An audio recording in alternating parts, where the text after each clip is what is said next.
اللہ کے راستے میں نیت اور خلوص کی کتنی اہمیت ہے۔ دوا کو رب نے صحت کا ذریعہ بنایا ہے، دوا خود صحت نہیں ہے۔ اسی طرح خوراک پرورش کا ذریعہ ہے اور خوراک پرورش نہیں ہے۔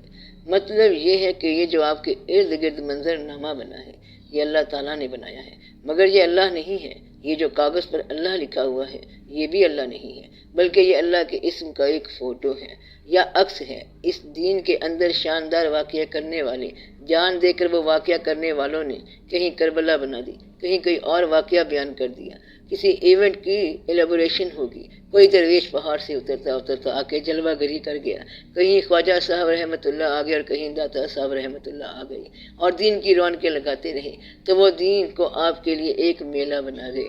گویا کہ دین میں ایک بات تو یہ ہے کہ پاسٹ کا، ماضی کا علم بھی آپ نے لینا ہے کہ پاسٹ میں کیا کیا ہوا تھا، پھر یہ بھی سوچنا ہے کہ فیوچر مستقبل میں کیا ہونے والا ہے، کہ آپ کدھر کو جا رہے ہیں، دوزخ، جنت، خیال اور اس کی درستگی۔ تو یہ سوچنا ہے کہ آپ کا فیوچر کیا ہے، حال کا عمل کیا ہے، تو یہ سب آپ نے سوچنا ہے۔ یہ سارا کچھ سوچتے سوچتے انسان کی عمر گزر جاتی ہے، لیکن اس کو سمجھ نہیں آتی کہ کرنا کیا ہے۔ سب سے بڑی بات یہ ہے کہ اگر دین کی سمجھ نہ بھی آئے اور آپ جب دین کے نام پر ایمانداری سے کوئی کام کریں یا دین کا رخ بنا لیں تو اللہ کو تو پتہ چل جاتا ہے کہ یہ دین کی طرف آ رہا ہے۔ ایسا شخص دین کے نام پر چل پڑا، مسجد ادھر تھی تو وہ ادھر چل پڑا، تو وہ خلوص کے ساتھ چلا اور اللہ تعالیٰ خیال کا رخ پہچان لیتا ہے اور اس آدمی کو ثواب دیتا ہے۔ تو دین کی طرف مائل ہو جانا بھی بہت بڑی صداقت ہے، چاہے دین سمجھ نہ آئے۔ یہاں آ کے آپ تبلیغ کرنے والے سے بچ جاتے ہیں، تبلیغ والا آپ کا ڈیٹیل بتاتا ہے اور ہم آپ کو انٹینشن بتاتے ہیں کہ آپ کی انٹینشن کیا ہے، نیت کیا ہے، ارادہ کیا ہے، آپ کا ضمیر کیا ہے اور آپ کے اندر خلوص کتنا ہے۔ اس کی ڈیٹیل تفصیل یہ ہوتی ہے کہ آپ وہاں جائیں تو وہاں وضو والی جگہ ملے گی اور اس کے ساتھ نماز والی جگہ ملے گی، وہاں مسجد ہے، وہاں اذان ہوتی ہے، مسجد کے اندر نماز کا ٹائم ٹیبل لگا ہوا ہے اور بزرگ کہتے ہیں کہ میں نیت کی اصلاح کر رہا ہوں۔ اگر اچھی نیت کے ساتھ آپ نے رخ اللہ کر دیا تو سمجھو کہ آپ کا دین جو ہے وہ اللہ کے علم میں آ گیا کہ یہ شخص دین کی طرف آ رہا ہے۔ اس کے بعد اللہ اس شخص کو سنبھالتا ہے اور پھر اس کو بچاتا ہے۔ تو اچھی نیت میں اچھا رخ بنا لینا جو ہے یہ بڑی اچھی قسمت ہے۔ سب سے بڑی صداقت کیا ہے کہ رخ صحیح ہو جائے۔ یہ ضروری نہیں کہ کسی انسان کو آپ سبق سناؤ یا آپ اسے کلمے سناتے رہو، بلکہ اس نے فیصلہ خود کرنا ہے۔ آپ اگر نقلی طور پر اللہ کو یاد کر رہے ہیں تو نقلی نتیجہ ہوگا، اور اگر اصلی یاد کر رہے ہیں تو اصلی نتیجہ ہوگا۔ اگر پیسے کے لیے یاد کر رہے ہیں تو پیسہ نتیجہ ہوگا، اور اگر رب کے لیے یہ سب کر رہے ہیں تو رب نتیجہ ہوگا۔ تو آپ جو کر رہے ہیں وہی نتیجہ ہوگا۔ فیصلہ کس نے کرنا ہے؟ آپ نے خود۔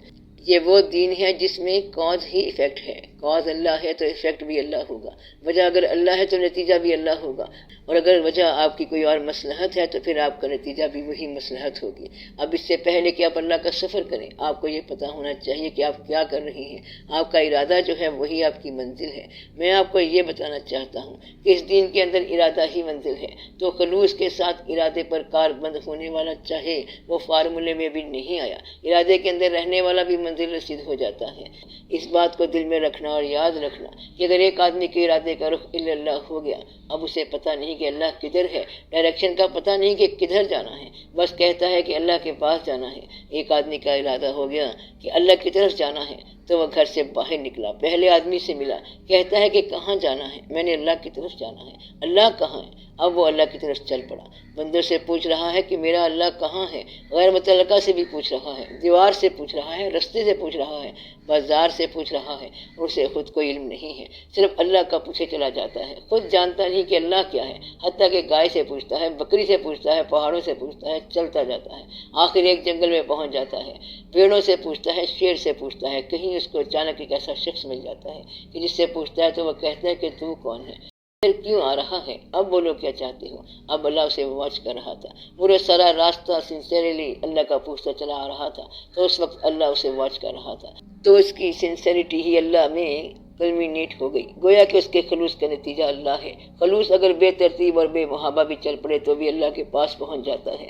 تو سب سے بڑی بات یہ ہے کہ آپ اپنے خلوص کا جائزہ لیں، اور یہ خلوص جو ہے بہت ضروری ہے۔ باقی کسی نے نوٹس کو کمپیئر نہیں کرنا. تبلیغ کرنے والی کوئی بات نہیں ہے، بلکہ اگر خلوص آپ کا الا اللہ ہے تو انشاءاللہ تعالیٰ منزل جو ہے وہ اللہ ہے.